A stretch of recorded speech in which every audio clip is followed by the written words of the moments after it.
Hello everyone, सभी मित्रों को मेरा नमस्ते और जय श्री राम।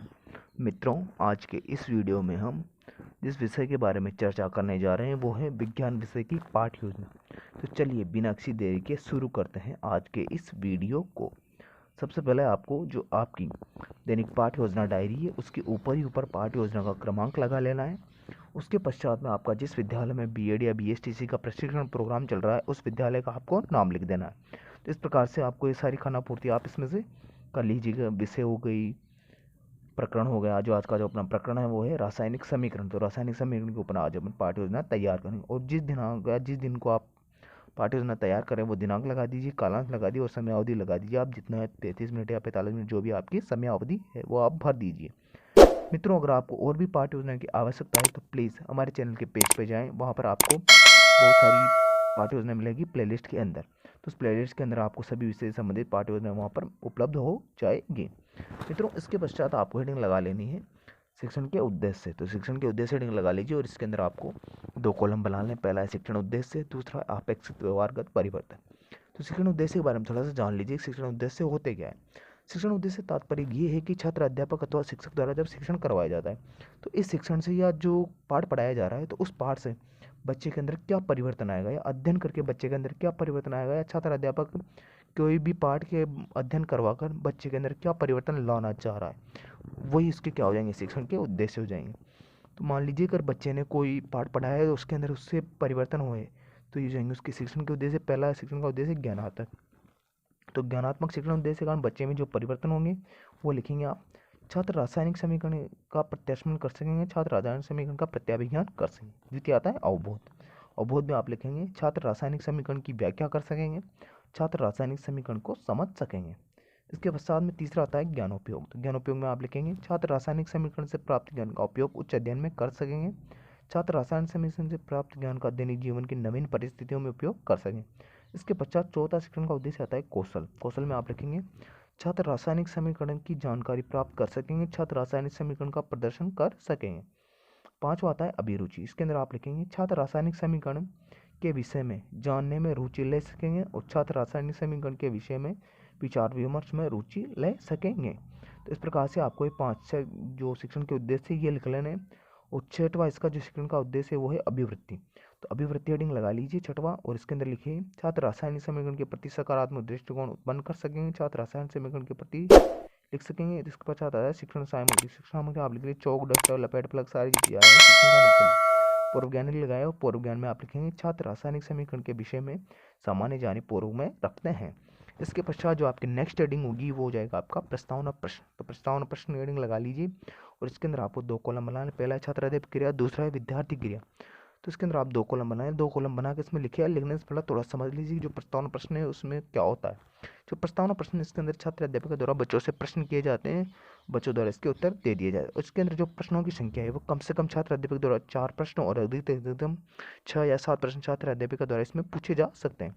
और आप एक चीज़ ये ध्यान रखिएगा कि जो इसमें प्रश्न होते हैं वो किसी भी टॉपिक से, जरूरी नहीं कि आप जो प्रकरण पढ़ा रहे हो उसी से संबंधित ये प्रश्न हो। आप किसी से टॉपिक से संबंधित ये प्रश्न आप इसमें से पूछ सकते हैं। आप बच्चे के अंदर कोई भी प्रश्न इसमें से उठा सकते हैं।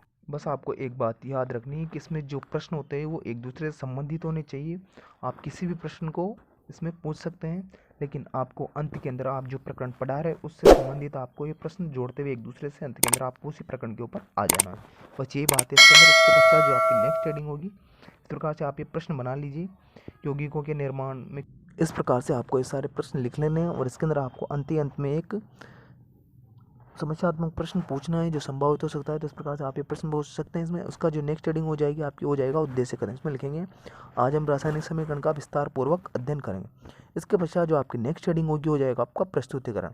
तो प्रस्तुतिकरण हेडिंग लगा लीजिए और इसके अंदर आपको 5 कॉलम बनाने। पहला है शिक्षण बिंदु, दूसरा है छात्र अध्यापक क्रिया, तीसरा है विद्यार्थी क्रिया और चौथा है विधि या प्रविधि और पांचवा है श्यामपट्ट कार्य। इस तरह से आपको ये 5 कॉलम बनाने। 5 कॉलम बनाने के पश्चात में जो आपका शिक्षण बिंदु वाला कॉलम है उसके अंदर आपको शिक्षण बिंदु लिखना है। पहला रासायनिक समीकरण को लिखना है, तो ये जो आपका शिक्षण बिंदु। तो विकासात्मक प्रश्न छात्र अध्यापक के द्वारा शुरुआत की जाए तो छात्र अध्यापक क्रिया में आप लिखेंगे किसी अभिक्रिया को अणुसूत्रों प्रतीकों के रूप में प्रदर्शित करना क्या कहलाता है? बच्चे उत्तर देंगे रासायनिक समीकरण कहलाता है। रासायनिक समीकरण की जानकारी किसे मिलती है? तो बच्चे उत्तर देंगे अभिक्रिया में भाग लेने वाले उत्पादों को मिलती है। तीसरा है प्रश्न, रासायनिक समीकरण किस प्रकार लिखे जाते हैं। बच्चे इस प्रश्न का उत्तर नहीं बनाएंगे, छात्र अध्यापक का प्रस्तुतिकरण दिया जाएगा। छात्र अध्यापक कथन वाली क्रिया में लिखेंगे आप। रासायनिक समीकरण में बाईं तरफ क्रियाकारक तथा दाईं तरफ उत्पाद लिखे जाते हैं। मध्य में तीर का चिन्ह उत्पाद को इंगित करता है और अभिक्रिया को एक से अधिक अभिकारक अथवा क्रियाफल होने पर उनके मध्य धन का चिन्ह लगाया जाता है। जैसे उपयुक्त अभिक्रिया में कैल्शियम CaO + H2O जल लिखा गया है। अभिकारक व क्रियाफल में उपस्थित भिन्न भिन्न तत्वों परमाणुओं की संख्या अणुओं की संख्या को घटाकर बराबर किया जाता है। इस अभिक्रिया को समीकरण को संतुलित करना होता है। तो इस प्रकार से आपको ये सारी चीज़ें लिख लेनी है। ये लिखने के पश्चात में जो आप लिखेंगे विद्यार्थी क्रिया वाले कॉलम में, विद्यार्थी ध्यानपूर्वक सुनेंगे और महत्वपूर्ण बातों को अपनी पुस्तिका में नोट करेंगे। विधि हो जाएगी आपकी व्याख्यान विधि। और जो श्यामपट्ट कार्य है उस श्यामपट्ट कार्य के अंदर देखिए मैंने जिस प्रकार से परिपूर्ण किया है उसी प्रकार से आप इस श्यामपट्ट कार्य को परिपूर्ण कर लीजिएगा। इसके पश्चात आती है आपकी नेक्स्ट हेडिंग, वो है बोध प्रश्न।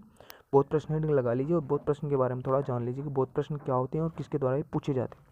जो बोध प्रश्न होते हैं वो छात्र अध्यापिका द्वारा पूछे जाते हैं। इसलिए पूछा जाता है कि उसने जो पाठ बच्चों को पढ़ाया है बच्चे उस पाठ को ध्यानपूर्वक पढ़ें और उनका ध्यान इधर उधर भटके नहीं या भंग नहीं हो। इस वजह से छात्र अध्यापिका द्वारा बोध प्रश्न किए जाते हैं ताकि बच्चे का ध्यान पाठ में लगा रहे। तो इस प्रकार से आपको सारे बोध प्रश्न लिख लेने हैं। इसके पश्चात को आपको जो द्वितीय शिक्षण बिंदु लिखना है वो है रासायनिक समीकरण की विशेषताएं। इसका जो विकासात्मक प्रश्न लिखेंगे आप।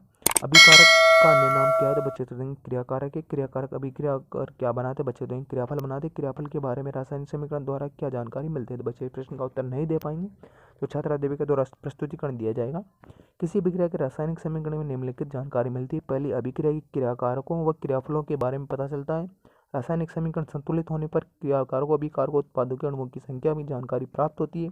रासायनिक समीकरण पदार्थों की समुचित मात्राएं दर्शाती है। यदि क्रियाकारक एवं उत्पाद गैसीय अवस्था में है तो उनके आयतन का पता चलता है। इस प्रकार से हो जाएगा प्रस्तुतिकरण। विद्यार्थी क्रिया में लिखेंगे, विद्यार्थी ध्यानपूर्वक सुनेंगे। व्याख्या हो जाएगी आपकी व्याख्यान विधि।